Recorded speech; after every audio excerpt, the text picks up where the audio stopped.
અને હવે વાત એક એવી ડૂબકીની કરીએ જે ભારતીય શેર બજારે લગાવી છે, જે રૂપિયાએ લગાવી છે. રૂપિયો એ આપણું ચલણી નાણું છે, કરન્સી છે આપણી, અને રૂપિયાનું પડવું એ દરેક માટે ઝટકા સમાન છે. એટલો મોટો ઝટકો છે કે 1.5% જેટલું માર્કેટ ક્રેશ થઈ જાય છે. માર્કેટ વારંવાર ક્રેશ થાય છે. દરેક વખત થતા માર્કેટ ક્રેશને માર્કેટ બહુ જ વધી ગયું હતું ને એટલે જ હવે પોતાને એક યોગ્ય જગ્યાએ પર, યોગ્ય વ્યવસ્થા પર લઈ જઈ રહ્યું છે. એ રીતે આપણે એને નહીં જોઈ શકીએ. આ માર્કેટ તૂટી રહ્યું છે અને એની અસર લાખો રોકાણકારો પર થઈ રહી છે. ઝીરોધાના ફાઉન્ડર નિખિલ કામતની હમણાં જ એક ટ્વીટ છે જે બહુ વાયરલ થઈ હતી અને જેમાં એ કહી રહ્યા હતા કે અસલી રૂપિયા ગુજ્જુસ એટલે કે ગુજરાતીઓ જોડે છે. હમણાં જ એક રિપોર્ટ આવ્યો હતો જેમાં પણ એ કહ્યું કે સુરેન્દ્રનગર હૈદરાબાદ કરતાં વધારે આઈપીઓ ભરે છે. ભારતના ટોપ 20 શહેરની જે યાદી જાહેર કરવામાં આવી કે જ્યાંથી સૌથી વધારે આઈપીઓ ભરાય છે, તો એની અંદર ગુજરાતના શહેરો હતા અને ગુજરાતના નાના શહેરો ટોચ પર હતા. એનો મતલબ એ કે મેટ્રો સિટીઝ કરતાં પણ ગુજરાતના નાના શહેરો કે જે નગરપાલિકાઓ કે મહાનગરપાલિકાઓ છે એ વધારે રોકાણ કરતું હોય શેર માર્કેટમાં, તો શેર માર્કેટ સાથે સંકળાયેલા દરેક સમાચાર ગુજરાતીઓને સીધી અસર કરે છે. ગુજરાતીઓના ખૂબ વધારે પૈસા માર્કેટમાં લાગેલા છે અને એ વધારે લાગેલા પૈસા જ્યારે માર્કેટ તૂટે છે ત્યારે એ ક્રેશની અસર બધાના ઘર સુધી થતી હોય છે. ક્રેશ થવાનું મુખ્ય કારણ એ કહ્યું કે ભાઈ ઇન્ડિયન કરન્સી છે તૂટી ગઈ છે, પણ એ તૂટવામાં એટલે 85 રૂપિયાથી 86 રૂપિયાને પાર કરીને 86 રૂપિયા 50 પૈસા પહોંચવામાં એને 1 મહિનોય નથી લાગ્યો. આટલું ખતરનાક રીતે રૂપિયાનું પડવું, અને જો નિર્મલા સીતારામન ફિનાન્સ મિનિસ્ટરની ભાષામાં કહીએ તો એ ડોલરનું સ્ટ્રોંગ થવું એ ભારત માટે સારા સંકેત નથી. એટલા માટે સારા સંકેત નથી કેમ કે ડોલરનું મજબૂત થવું ને હજી તો ટ્રમ્પની સરકારની શપથવિધિ 20મી જાન્યુઆરીએ છે. એના પછી પણ જો ડોલર વધારે ને વધારે મજબૂત થતો ગયો અને એની સામે ભારતીય રૂપિયો નહીં ટકી રહે તો એ આપણા માટે વધારે ચિંતાના સમાચાર છે. પણ આ ચિંતાના સમાચાર ખાલી શેર માર્કેટમાં ટ્રેડિંગ કરતા માણસો માટે નથી. આ ચિંતાના સમાચાર એ દરેક સામાન્ય માણસને અસર કરે છે જે આ દેશમાં વસે છે, જે ભારતીય રૂપિયો વાપરે છે. ડોલર વધે તો મારા રૂપિયાને શું લેવા દેવા એ કે દુનિયાનો મોટા ભાગનો ધંધો છે એ ડોલરમાં થાય છે. એટલે ભારતની સરકાર કશું પણ ખરીદે છે તો એને ડોલરમાં પેમેન્ટ કરવાનું હોય છે. મારે $1 પેમેન્ટ કરવા માટે, $1ની વસ્તુ ખરીદવા માટે જો પહેલા 50 રૂપિયા આપવા પડતા હતા તો હવે મારે 86 રૂપિયા આપવા પડશે, 86.50 રૂપિયા આપવા પડશે. એટલે એની સૌથી વધારે અસર થતી હોય છે. આપણે સૌથી વધારે બહારથી શું ખરીદીએ છીએ? સૌથી વધારે ક્રૂડ ઓઇલ ખરીદાય છે. ક્રૂડ ઓઇલ, કોલસો, એ સિવાય ખાદ્ય તેલ પણ આપણે બહુ ખરીદીએ છીએ. પામોલીન આપણે બહુ ખરીદીએ છીએ. ડાયમંડ્સ આપણે ત્યાંથી બહુ ખરીદી થાય છે. મશીનરી બહુ ખરીદીએ છીએ. સ્પેસક્રાફ્ટ બહુ ખરીદીએ છીએ. અને એટલે જ આપણું આજે પણ સૌથી મોટું ટ્રેડ પાર્ટનર ઇમ્પોર્ટમાં આપણે કશુંક લાવીએ છીએ એમાં ચાઇના છે, એના પછી યુએસએ છે, યુએઈ છે, ઈરાક છે, સિરિયા છે, સાઉદી અરેબિયા છે. આ પ્રકારના દેશ છે કે જે આપણા ખૂબ મહત્વના ટ્રેડ પાર્ટનર રહ્યા છે. અને આ મહત્વના ટ્રેડ પાર્ટનર સાથે થતા સોદામાં મોટા ભાગની ખરીદી અને વ્યવહારો યુએસ ડોલરમાં થાય છે. અને યુએસ ડોલરમાં જ્યારે ખરીદી થતી હોય ત્યારે મારે એટલી જ વસ્તુ ખરીદવાની છે પણ એના માટે વધારે રૂપિયા આપવાના છે. અને વધારે રૂપિયા આપવા પડે ત્યારે એ ભારતીય બજારમાં મોંઘવારી લઈને આવે છે. એ મોંઘવારી એટલા માટે લઈને આવશે કેમ કે સરકાર વધારે રૂપિયા આપીને તેલ ખરીદશે તો એ વધારે રૂપિયામાં નીચે વેચાવાનું છે. એની અસર બાકીના ધંધા પર પણ બહુ થતી હોય છે. ભારતીય ઇકોનોમીને જોવાના બહુ બધા દ્રષ્ટિકોણ છે. સાવ ગરીબ માણસો, જે એવા અનેક માણસો હતા પહેલા કે જે તમને એવું લાગે કે યાર આમની પાસે તો ખાવાના ફાંફા છે. આસપાસ તમે એવા માણસોને જોયા હોય કે જેના માટે 2 ટંકના જમવાની વ્યવસ્થા કરવી અઘરું થઈ જતું હોય. પણ એની સામે સરકારની ઘણી બધી એવી યોજનાઓ, અને એમાંય ડીબીટી, ડિરેક્ટ બેનિફિટ ટ્રાન્સફર જે શરૂ કર્યું, તો એસબીઆઈનો હમણાં જ અઠવાડિયા પહેલા આવેલો સર્વે અને રિપોર્ટ કહી રહ્યો છે કે ગરીબી છે એમાં એટલો ઘટાડો થયો છે કે ખાવાના ફાંફા પડે એવી સાવ પરિસ્થિતિ નથી. અન્ન સુરક્ષાનું કાનૂન સારી રીતે લાગુ થઈ રહ્યું છે કે માણસોને ખાવાનું મળી જાય છે. એક બાજુ એ પરિસ્થિતિમાં આવેલો સુધાર અને બીજી બાજુ બિઝનેસનું ભાગતું જવું. અલંગ એનું બહુ જ મોટું ઉદાહરણ છે. ભાવનગર પાસે આવેલું અલંગ, અમે થોડા સમય પહેલા જ્યારે ત્યાં ગયા, આપણે એને જહાજોનું સ્મશાન ગૃહ કહીએ છીએ. એટલા માટે કેમ કે જહાજો મરવા માટે અહીંયા આવે છે. માણસ જેમ મૃત્યુ માટે કાશી જાય એ રીતે જહાજ મરવા માટે એક સમય હતો કે અલંગ આવવું એટલે એશિયાનું સૌથી મોટું શિપ બ્રેકિંગ યાર્ડ હતું, દુનિયાનું બીજા નંબરનું શિપ બ્રેકિંગ યાર્ડ. વર્ષ 2024માં માત્ર 104 જહાજ અલંગમાં આવ્યા શિપ બ્રેકિંગ માટે. 151 જેટલા અલગ અલગ પ્લોટ ફાળવેલા છે ત્યાં. 130 જેટલા કાર્યરત છે.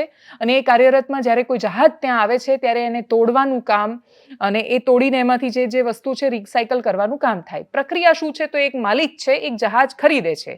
જહાજ ખાસા વર્ષો સુધી પાણીની અંદર રહ્યું છે. એ જહાજ હવે ખૂબ સુરક્ષિત રીતે ચાલી શકે એમ નથી.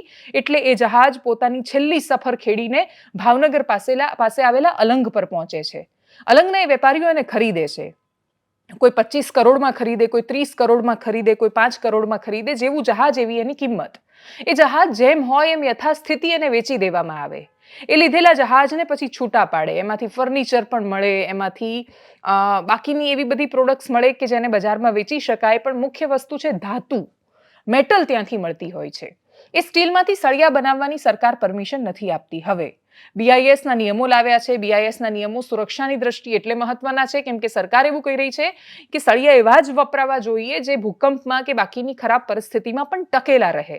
અલંગના વેપારીઓનું કહેવું છે કે પાણીમાં ટકી શકે અને વર્ષો સુધી રહી શકે એવી ગણતરીથી બનાવવામાં આવે છે. એ જહાજો જે ટકી શકે એવા મજબૂત હોય તો ટેસ્ટિંગ પછી તમે એને બીઆઈએસની પરમિશન આપો.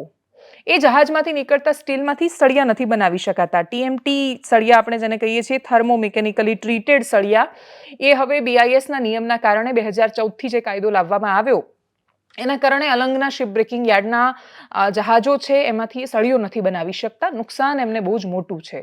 એક સમય હતો કે 350 જેટલા જહાજો લાંગરતા, એના પહેલા તો એનાથી પણ વધારે જહાજો પાર્ક થતા.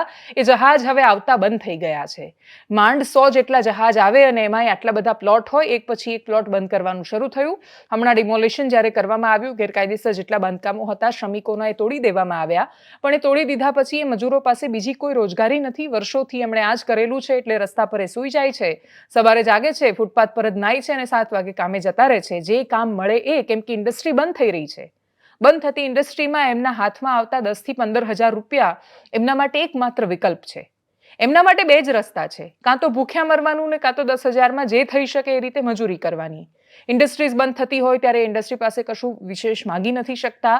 આવા સમયગાળામાં એ લોકો સતત કામ કરે જાય છે ને કાં તો ધંધો બંધ થઈ જાય છે. અલંગ માત્ર ઘેરાયેલું છે એવું નથી. અનેક બિઝનેસ એવા છે કે જે ઘણી બધી સમસ્યાઓનો સામનો કરે છે. આપણા 8,000 કિલોમીટરના વિસ્તારમાં 1,600 કિલોમીટર એ ગુજરાત પાસે મળેલો દેશનો સૌથી વધારે દરિયા કિનારો છે. એ દરિયા કિનારાનો ગુજરાતે બહુ જ સરસ ઉપયોગ કર્યો છે. આપણી પાસે પીપાવાવ, મુન્દ્રા જેવા પોર્ટ છે. આપણી પાસે અલંગ જેવું શિપ બ્રેકિંગ યાર્ડ છે. આપણી પાસે દરિયાની એટલી બધી વ્યવસ્થાઓ છે કે જેનો આપણે ઇન્ડસ્ટ્રીઝ માટે પણ ઉપયોગ કર્યો, પ્રવાસન માટે પણ ઉપયોગ કર્યો. એટલે આપણે ખૂબ સારી રીતે ઉપયોગ કરી શક્યા હોવા છતાં હવે જે આવનારી સમસ્યાઓ છે એને કેવી રીતે એની સામે લડીશું એનો જવાબ નથી. જેતપુરનો પ્રશ્ન ચાલી રહ્યો છે. સાડી ઉદ્યોગ, એ ભાદરમાં એક નદી મરી ગઈ છે. બહુ વર્ષો પહેલા જે ડીપ સી લાઇનનો પ્રોજેક્ટ નખાવો જોઈતો હતો એ છેક સુધી નખાયો નથી. એ નખાય ત્યારે પોરબંદરના ખેડૂત માછીમારો જે છે એ પ્રશ્ન ઉઠાવે કે ભાઈ અમે માછલી ક્યાંથી લાવીશું, એ પણ એમની સમસ્યા છે. એને એડ્રેસ કેવી રીતે કરશે? એમને ભરોસો એટલે નથી કે વેરાવળમાં લાગેલી લાઈન, ડીપ સી લાઇનનો મતલબ એ છે કે દરિયાની અંદર જ્યાં બહુ જ બધો કરંટ આવતો હોય, કે જ્યાં એ કેમિકલ અથવા એ છોડવામાં આવે પાણી ખરાબ, એ કેમિકલ યુક્ત પાણી છોડવામાં આવે તો એની અસર અમુક મીટરની બહાર પણ ન થવી જોઈએ. એની જગ્યાએ લીક પાઇપો સાથે અનેક આ ગડીનો કે બાકીના બધા જે પ્લાન્ટ વેરાવળ પાસે ચાલી રહ્યા છે, બેફામ પ્રદૂષણ કરી રહ્યા છે. દરિયો દૂષિત થઈ રહ્યો છે. માછલીની વાત જવા દો, પગ અંદર જાય તો પગ ખરાબ થાય, એ પણ થઈ રહ્યું છે. એટલે વ્યવસ્થાઓ સારી બને અને એ વ્યવસ્થાઓ સારી રીતે ઇમ્પ્લિમેન્ટ થાય એ પણ જરૂરી છે. સાડી ઉદ્યોગ છે એના પર મંદીનો ભાર છે. બાકીના કેમિકલ ઇન્ડસ્ટ્રી, અનેક લોકોને બાંગ્લાદેશ અને બાકીના દેશ એવા છે કે જે પ્રદૂષણ વિશે બહુ ગંભીરતાથી વિચારતા નથી. પ્રદૂષણ વિશે ગંભીરતાથી નથી વિચારતા. અલંગમાં પણ જે સમસ્યા આવી ત્યાં પણ એ જ છે. બંનેની પ્રોડક્શન કોસ્ટમાં બહુ જ ફરક આવી જાય છે. દુનિયા જ્યારે તમારું બજાર છે, એમણે પોતાની પ્રોડક્ટ ખાલી ભારતમાં નથી વેચવાની, બહાર વેચવાની છે. બાંગ્લાદેશ એક વસ્તુ 5 રૂપિયામાં બનાવે છે અને ભારતમાં એ પ્રોડક્શન કોસ્ટ 25 રૂપિયા લાગી જાય છે. તો 25 રૂપિયાની વસ્તુ થોડા નફા સાથે વેચે તોય એને 30માં વેચવી પડે. જ્યારે 5 રૂપિયામાં જે વસ્તુ બનાવે છે એ 25 રૂપિયામાં વેચે તોય એને બેઠો નફો છે ને એટલે જ બાકીના દેશો તરફ આપણા ધંધા ડાયવર્ટ થઈ રહ્યા છે.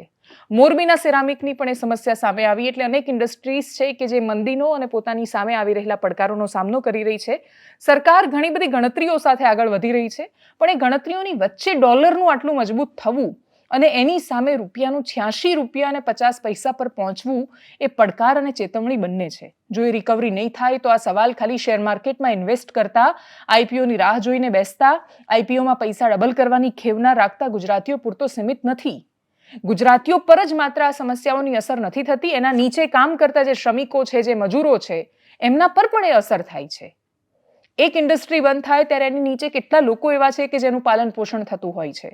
એ લોકો ઉપર પણ એની અસર થતી હોય છે. અમે જ્યારે જે તે સમયે અલંગ ગયા ત્યારે એની આખી પદ્ધતિ સમજી હતી, એના વિશે વાત કરી હતી. જોઈએ એ એકદમ સંક્ષિપ્તમાં. અત્યારે તો મંદીનો માહોલ ચાલી રહ્યો છે, કારણ કે જે જહાજ છે, જે મહિનામાં 23 આવતા, એ આજે 3 મહિનામાં 27 કે 25 જહાજ આવ્યા છે. અત્યારે કારણ કે ડોલરનું સ્થિર નીચું છે, માર્કેટ હવે જતી રહી છે, લોખંડના ભાવ છે ને એ નીચે જઈ રહ્યા છે. અને બીજું મહિનામાં 23-24 આવતા, પણ અત્યારે 3 મહિનામાં 23-24 છે. એક પ્લોટ નંબર 1 ચાલુ હતો, ધીમે ધીમે એક લાઈન ચાલુ થઈ. અત્યારે તો 160-170 જેટલા છે. અત્યારે મેક્સિમમ આ મંદીમાં અત્યારે 20 થી 22 પ્લોટમાં કટિંગ કામગીરી ચાલુ છે. અત્યારે તો ધીમે ધીમે એની પ્રોસેસ જે કટિંગ પ્રક્રિયા છે, લૂઝ મટીરિયલ છે, પછી જે અત્યારે બીચિંગ થયેલા હોય એની ઓઇલ રિમોવલની કામગીરી ચાલુ હોય, જીપીસીબી નોન ફ્રેશ પાઇપલાઇન ખોલવાની સિસ્ટમ ચાલુ હોય.